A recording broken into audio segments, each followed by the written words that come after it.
दोस्तों, आप में से बहुत से लोगों ने रामायण तो जरूर सुनी होगी, जिसमें भगवान राम और माता सीता के जन्म से लेकर उनके जीवन यात्रा तक का वर्णन किया गया है।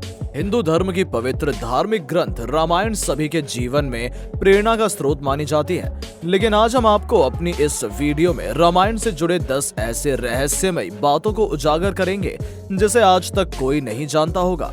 तो चलिए दोस्तों, बिना देरी किए शुरू करते हैं वीडियो और जानते हैं रामायण से जुड़े वो रहस्य बातें जिससे आज तक हर कोई है अनजान। नंबर 1, भगवान राम के माता पिता और सभी भाइयों के बारे में तो अक्सर सभी ने सुना होगा, लेकिन क्या आपको पता है भगवान राम की एक बहन भी है? जी हाँ दोस्तों, आपने सही सुना। आपने सिर्फ रामायण में भगवान राम और उनके माता पिता से लेकर भाइयों तक के बारे में सुना होगा, लेकिन राम की एक बहन भी थी जिनका नाम शांता था, जो सभी भाइयों से बड़ी थी।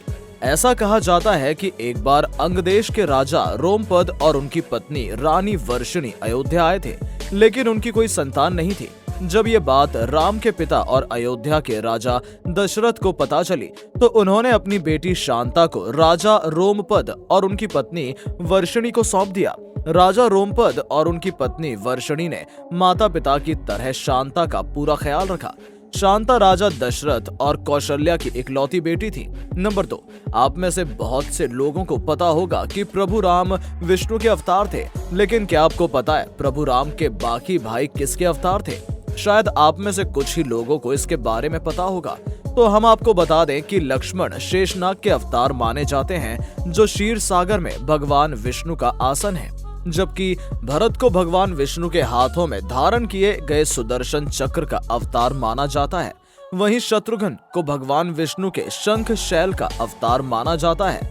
नंबर 3, आपने रामायण में प्रभु राम और माता सीता का स्वयंवर होते हुए तो जरूर देखा होगा, जिसमें भगवान राम ने शिवजी का धनुष तोड़कर माता सीता से विवाह किया था।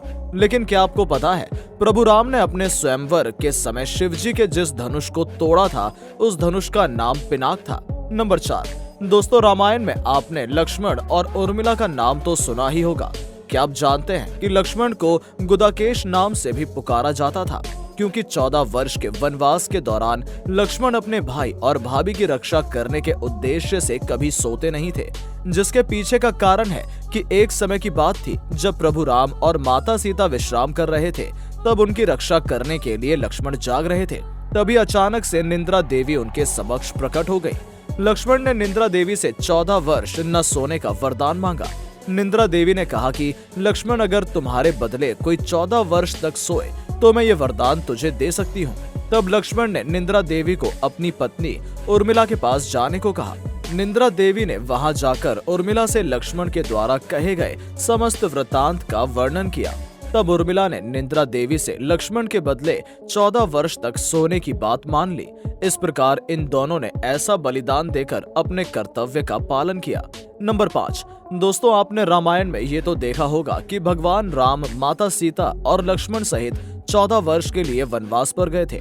उस विशाल वन का नाम क्या था, जहां पर इन तीनों ने वनवास काटा था? जिस वन में राक्षस, दानव और घनघोर अंधेरा छाया रहता था, उस वन का नाम दंडकारण्य था, जो मौजूदा समय में महाराष्ट्र, छत्तीसगढ़, आंध्र प्रदेश और उड़ीसा जैसे राज्य में आता है, जिसका क्षेत्रफल लगभग 35,600 वर्ग मील तक फैला हुआ है। नंबर 6, रामायण में लक्ष्मण रेखा के बारे में तो आपने जरूर सुना होगा, जिसे लक्ष्मण ने अपने हाथों से माता सीता की रक्षा के लिए कुटिया के चारों ओर बनाया था। लेकिन क्या आपको पता है कि इस लक्ष्मण रेखा का जिक्र ना तो वाल्मीकि के द्वारा लिखी गई रामायण में है और ना ही रामचरितमानस में है। अब ये सच है या नहीं, ये तो हम नहीं बता सकते, लेकिन लंका कांड के उपरांत मंदोदरी, जो कि रावण की पत्नी थी, उसके द्वारा इस लक्ष्मण रेखा के चरित्र का वर्णन लंका कांड काव्य में किया गया है। नंबर 7, अगर आपने रामायण में लंका के राजा रावण के ध्वज को गौर से देखा होगा, तो ध्वज पर आपको एक वीणा वादक का निशान दिखाई दिया होगा। क्या आप जानते हैं कि वो वीणा वादक का निशान कहां से आया? तो दोस्तों, हम आपको बता दें कि रावण भगवान शिव का बहुत ही बड़ा उपासक था। वो अपनी वीणा वादक कला में इतना निपुण था कि उसके बराबर कोई भी वीणा वादक बजाने वाला पैदा नहीं हुआ था। ये वीणा वादक रावण की अत्य प्रिय थी। यही वजह थी कि रावण ने वीणा वादक को अपने ध्वज के ऊपर लगाया था। नंबर 8, दोस्तों अब हम अपनी इस वीडियो में आगे बढ़ते हैं और आपको एक ऐसे दिलचस्प किरदार के बारे में बताते हैं जिसको लेकर रामायण में एक अलग ही धारणा थी। उस किरदार का नाम कुंभकर्ण है।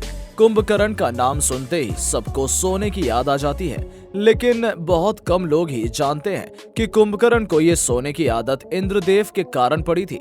एक बार कुंभकर्ण ने ब्रह्मा जी की घोर तपस्या की, जिससे ब्रह्मा जी उससे प्रसन्न होकर उसे मनचाहा वरदान देने के लिए प्रकट हुए। लेकिन इंद्र को डर था कि कुंभकर्ण वरदान में कहीं इंद्र का आसन न मांग ले। इसी डर के कारण इंद्र ने सरस्वती देवी से कुंभकर्ण की जीवा पर जाकर बैठने और कुंभकर्ण से निंद्रा का वर मांगने का अनुरोध किया। यही कारण था कि कुंभकर्ण को ब्रह्मा से निंद्रा का वरदान मिला था। नंबर 9।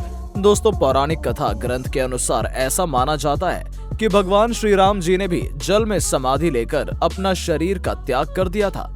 जब माता सीता पृथ्वी की गोद में जाकर समाहित हो गईं और लक्ष्मण ने भी जल में समाधि लेकर अपना शरीर त्याग दिया, उसके बाद भगवान श्री राम ने भी सरयू नदी के किनारे जल में समाधि लेकर अपने शरीर का त्याग करके इस पृथ्वी लोक से विष्णु लोक की ओर प्रस्थान किया था। नंबर 10। दोस्तों रावण के बारे में तो हर कोई जानता है, जो कि इतना शक्तिशाली था जिससे पृथ्वी पर हर कोई उससे डरता था। लेकिन क्या आपको पता है कि रावण को अपनी मृत्यु का पहले ही पता चल गया था कि वो प्रभु राम के हाथों मारा जाएगा। ये सब जानते हुए भी रावण ने सीता माँ का हरण किया और कहा कि अगर ये वनवासी सच में भगवान का अवतार है तो मुझे इसके हाथों मरना स्वीकार है, क्योंकि इन तीनों लोकों में मुझे कोई मार नहीं सकता। मुझे मारने के लिए अगर स्वयं भगवान को अवतार लेना पड़े तो इससे खुशी की बात भला मेरे लिए क्या हो सकती है। प्रभु राम के हाथों से मरकर मैं वीर गति को प्राप्त हो जाऊंगा और मोक्ष की प्राप्ति करूंगा। तो दोस्तों ये थी वीडियो रामायण से जुड़े 10 रहस्य बातें। क्या कहना है आपको इन रहस्यों के बारे में, हमें कमेंट करके जरूर बताएं। हमें आपके कमेंट का बेसब्री से इंतजार रहेगा। अगर आप हमारे इस चैनल में नए हैं तो हमारे चैनल को सब्सक्राइब करना ना भूलें और अपने दोस्तों के साथ भी वीडियो को शेयर करें। मिलते हैं दोस्तों अपनी अगली इंटरेस्टिंग वीडियो के साथ, तब तक के लिए धन्यवाद।